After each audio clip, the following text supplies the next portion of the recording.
పోయినసారి ప్రొద్దుటూరుకు వచ్చినప్పుడు చెప్పాను, నేను మాంసాహారం నుంచి శాకాహారానికి మారానని. మాంసాహారం మనిషి తినకూడదు అని గట్టిగా నమ్మిన వాళ్ళల్లో ప్రస్తుత కాలంలో నేను మొదటివాణ్ణి అని చెప్తుంటాను. మాంసం తినేదానికి మనిషి పుట్టలేదు.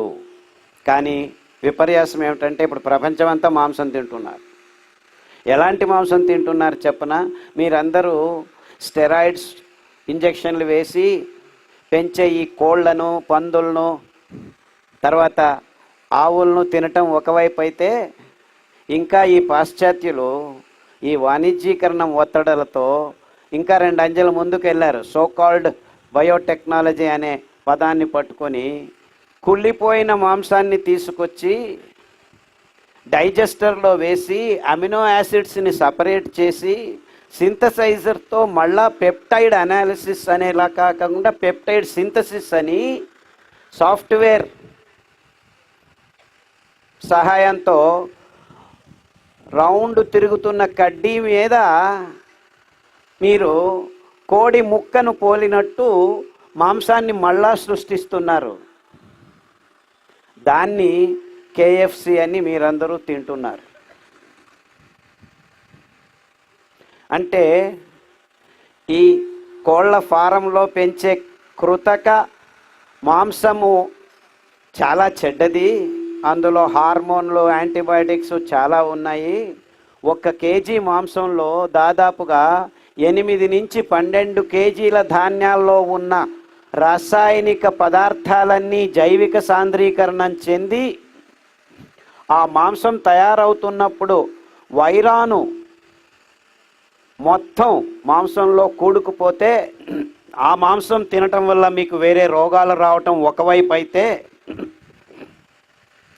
ఈ రసాయనిక పదార్థాలు సాంద్రీకరణం చెందిన తర్వాత మీరు ఒక గుడ్డు తింటే, జస్ట్ కోడి గుడ్డు తింటే, 100 గ్రాముల గుడ్డు తింటే మీరు 5 కేజీల్లో ఉన్న ఈ రసాయనిక ఎరువులు, రసాయనిక క్రిమి కీట కలుపు నాశక పదార్థాలని సాంద్రీకరణం చేసి తింటున్నారని అర్థం. అందుకే ఈ మాంసాహారం తింటున్న ప్రజల్లో లేనిపోని రోగాలు ప్రపంచంలో కానవస్తున్నాయి. అందులో క్యాన్సరు ఇప్పుడు మామూలు అయిపోయింది.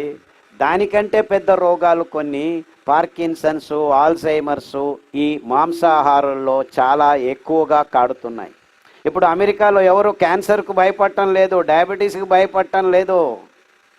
అందరికీ ఇప్పుడు ప్రజ్ఞ తప్పే రోగం అంటే ఆల్జైమర్స్, అంటే నేను ఎవరు అని తెలియకుండా ప్రజ్ఞలో నుంచే మాయమైపోతుందన్నమాట.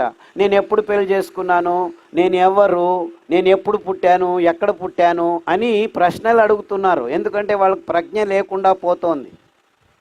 ఇలాంటి భయంకరమైన రోగాల్ని సృష్టించేదానికి కారణం ఈ మాంసాహారమే అని ఎవరు ఇంకా చెప్పేదానికి ముందుకు రావట్లేదు. Of course 90% of the diseases human race is facing because of 3 things: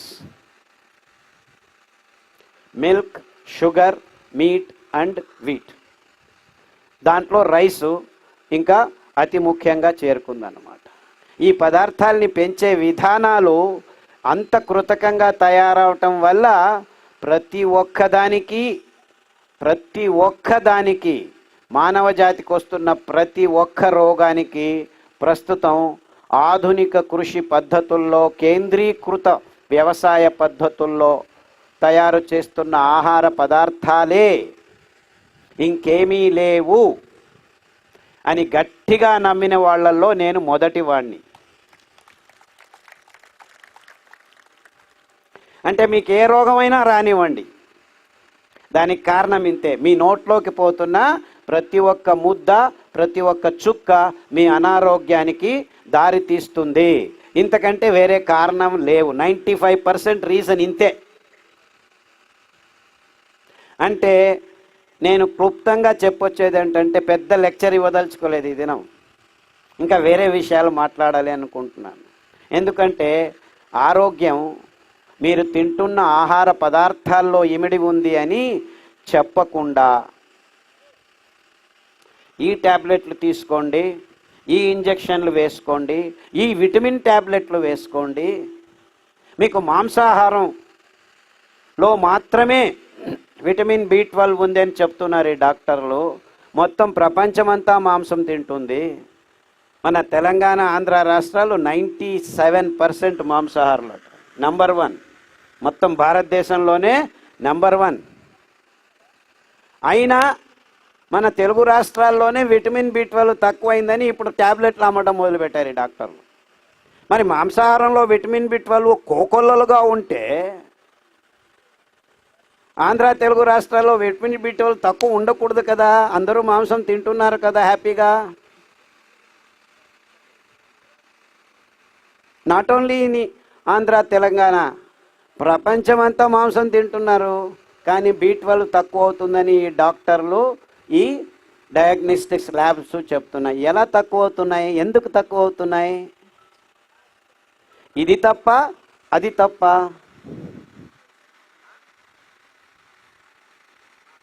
పాలల్లో కాల్షియం చాలా ఉంది, అందరూ పాలు తాగండి, పాలు పరిపూర్ణ ఆహారం అని పాఠ్యపుస్తకాల్లో, విజ్ఞాన పుస్తకాలలో సైన్స్ టీచర్లు అందరికీ నేర్పిస్తున్నారు.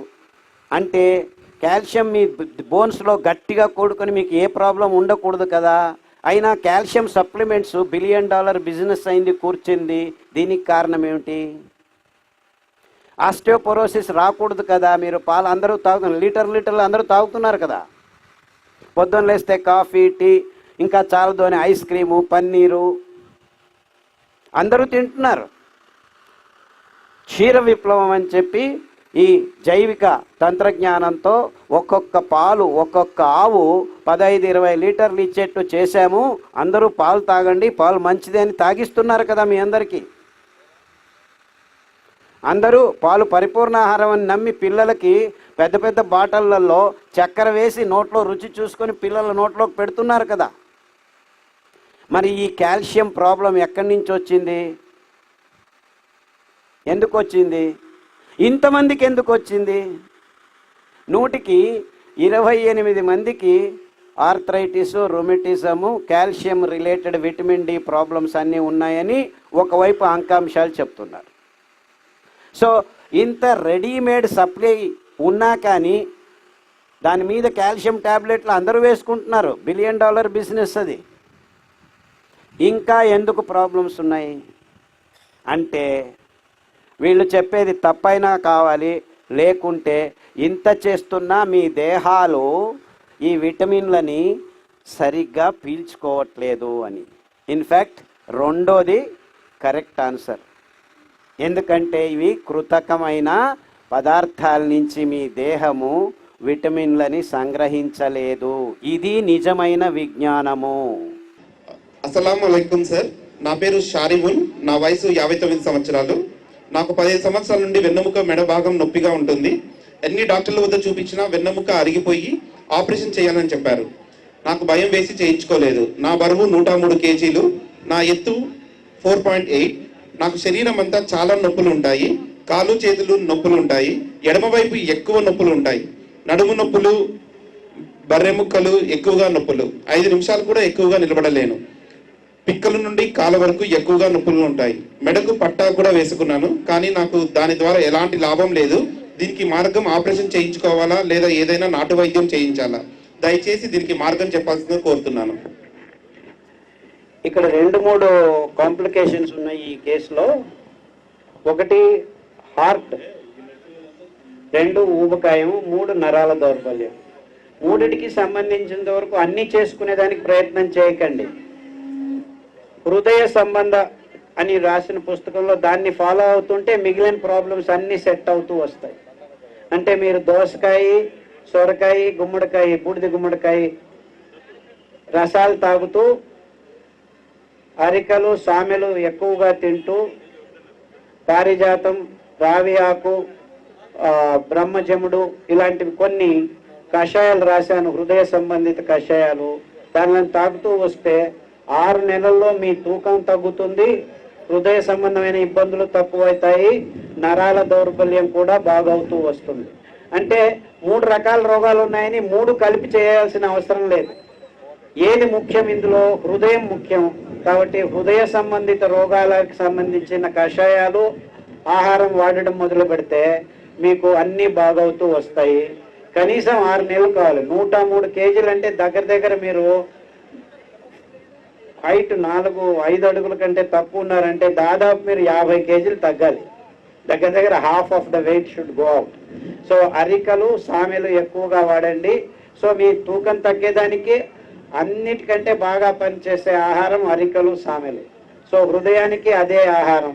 సో దానికి సంబంధించిన మీరు ఈ జ్యూసెస్ 9 వీక్స్ తాగటం మొదలు పెడితేనే మీకు ఆహారంలోనే మీ దేహంలో మార్పులు వచ్చేస్తాయి. 9 వీక్స్లోనే తేడా వస్తుంది.